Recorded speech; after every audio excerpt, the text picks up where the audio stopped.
So Scott, I'm looking forward to our meeting today.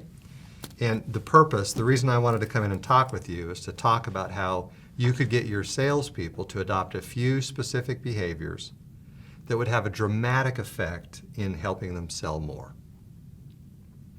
What I tried to do in preparation for our meeting is I tried to do the best I could to put myself in your shoes and think, if I were sitting in your seat, what areas of concern would I have?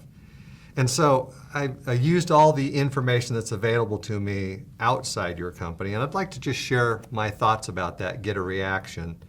And really the purpose here is to see if we should keep talking or not. And I'd be completely okay if the answer is no. Okay. So I studied your P&L, I read through your annual report, I scanned some articles that have been published about your company, and even watched some interviews, from you and some of your colleagues with various media. To me, at least, it seems clear that if I were sitting in your seat, there would be a couple of areas of concern as a result of all of this, especially when I look at the trends in the industry compared with the trends in your company. One of those areas is growth. That is specifically the acquisition of new clients. Maybe you're missing your targets for growth. The second area that we've seen is that while your salespeople are very comfortable, and so what that does is that spikes your cost of sales as a percent of revenue. Or the third early warning sign that we've seen is your people are very comfortable having technical conversations with the technical people, and the margins on those deals aren't what you'd like to see. So let me just pause there and ask, are you noticing any of these issues in your company? Well, thank you for setting that up. Yes. I think all three have shown up somewhere along the line.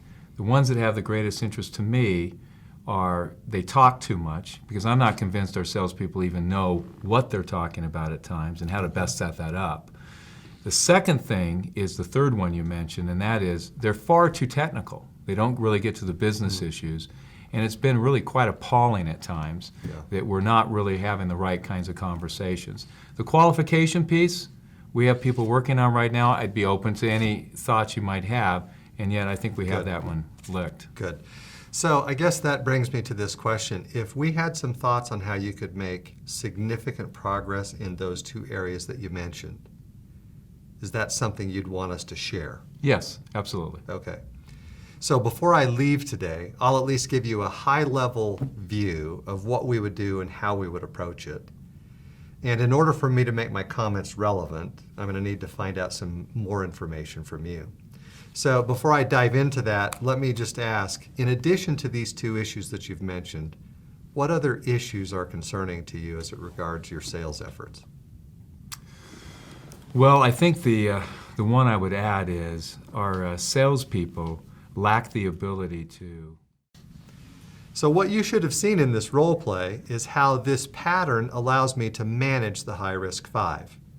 Even though I'm the one who initiated the meeting, and Scott likely has the expectation that I'm going to talk for the majority of the meeting, I'm using this pattern to turn the conversation so that I'm off the Autobahn of talking about my company, and now he's talking about what's going on for him.